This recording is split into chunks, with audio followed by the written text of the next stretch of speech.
The whole world is looking at Filipinos right now as they're about to elect a late dictator's son to be the president of the Philippines.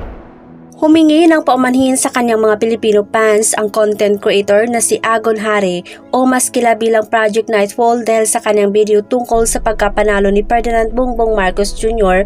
sa eleksyon. Matatandaan na hindi nagustuhan ng mga netizens ang nasabing video na may titulong Why the Philippines Choose a Dictator's Son as President dahil tila ay sinisiraan ng banyaga ang naging desisyon ng mga Pilipino na ihalal si Marcos. Pero bago ang lahat, kung bago ka pa lang sa channel ko, please do subscribe and click the notification bell para ma-update ka sa iba ko pang mga videos.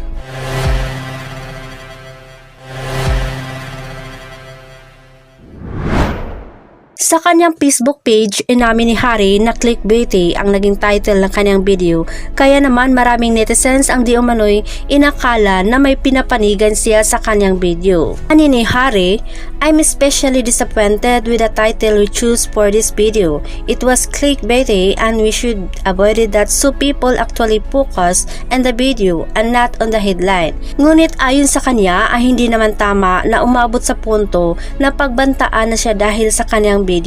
I take it as a lesson moving forward, that is why I apologize. Dagdag pa rito, this was simply a video that showed two sides of Filipino opinions, not mine.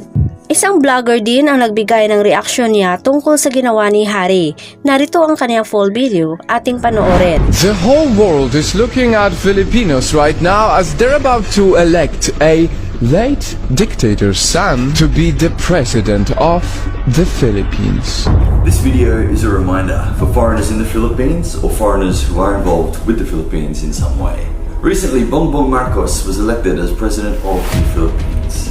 Now, our Facebook page named Project Nightfall made a video about the election and getting opinions from both sides of the election.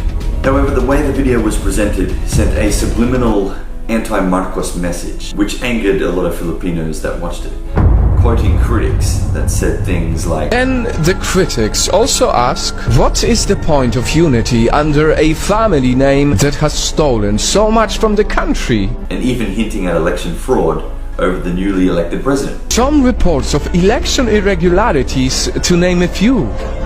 Now, why were Filipinos angry at this? If it was a Filipino that made this video, it wouldn't have been such a big issue. The issue here is that the creator of Project Nightfall is not a Filipino.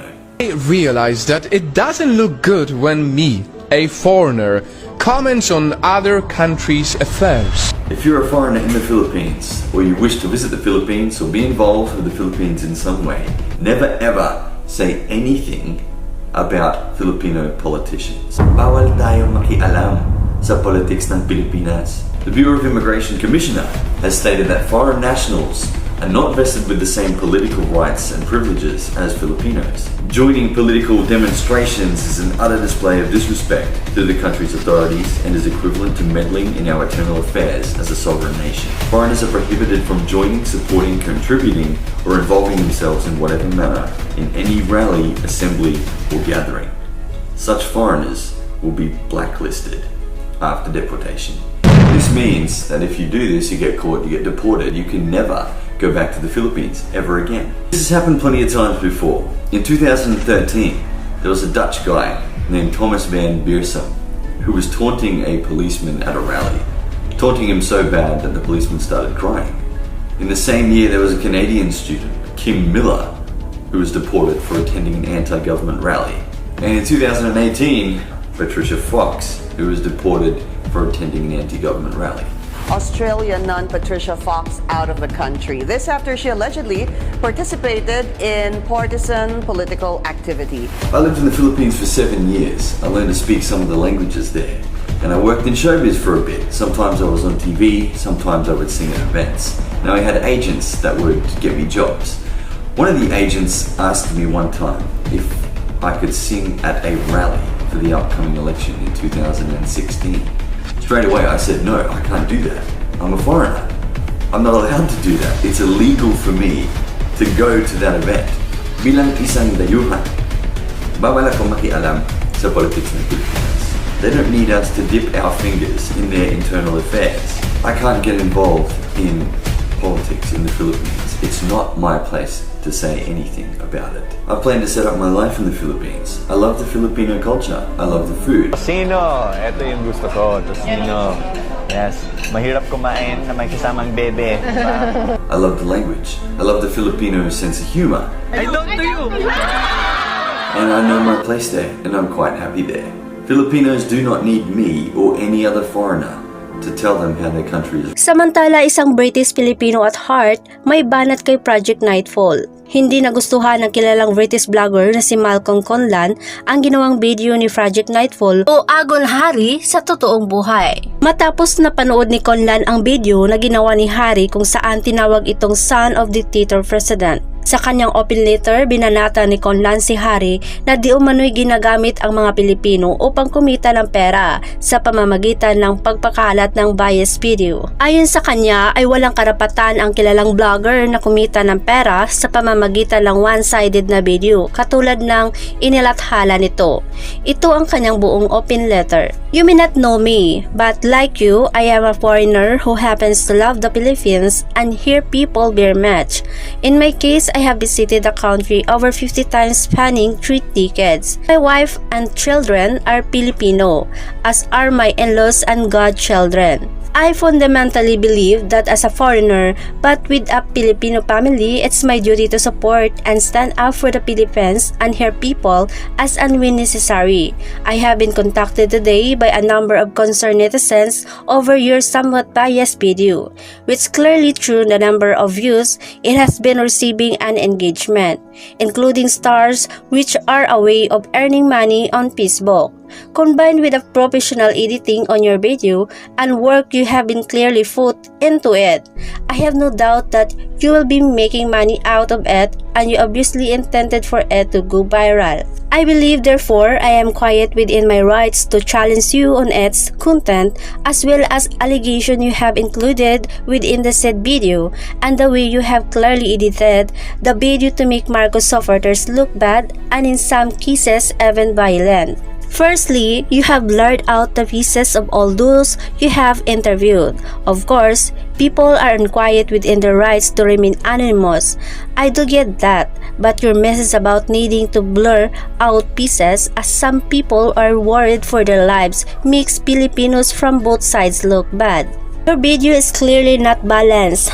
There are a lot more videos anti-Marcos than pro-Marcos. You also seem to claim that there has been some kind of travesty or cheating going on. As reported in the media in the Philippines, upon sample checks of ballot, the electronic tally has been 100% accurate. Clearly, you reinforce the biased views of those netizens against the next president or the Philippines, a president who has democratically elected by over 30 million Filipinos. The United States, Canada, UK, China, and many other world leaders and countries have been commented that the elections were democratic and without incident. So I focus on one or two local claims of elections irregularities and blew it up to look like wide-scale election fraud. This is irresponsible. As you say, you are a foreigner and you have no right. I agree. You have no right to make money out of your clearly biased and one-sided narrative against the incoming 17th President of the Philippines. Clearly, you have not even fully researched or paid much attention to details as you have even called Sir Bongbong Marcos Jr. Don't tell me this is automatic subtitles either, as you have highlighted some of them in red. Of course, I acknowledge the fact that you have clearly done some good work in the Philippines through helping the poor, but your unfounded worries about the fact next president are not fair. You mentioned jobs, education, and poverty. I have no doubt and I have watched several interviews with him to know that his heart is very much with and for the Filipino people. He has concrete plans for all the areas of concerns you mentioned. You highlight his speeches and unity and feature references to unity in your your video, sir. But your video seeks to divide Filipinos and I have no doubt has injured at least 30 million of them. The Filipino people voted overwhelmingly for Bongbong Marcos and Mayor Inday Sara Duterte, and I hope you and your team will give them a chance rather than promoting the biased narrative against this unity by some netizens. Thank you, sir, for once again. I await your response and I hope apology which I am officially requesting. Kind regards, Malcolm Conlan, concerned netizens and Uniteam supporter, London, UK. Matatandaan na noon pa lamang ay inakasuhan na si Harry at ang kasamahan nito na si Nas Deli ng Pinoy baiting o yung paggamit sa mga Pilipino upang makakuha ng mas maraming views sa social media.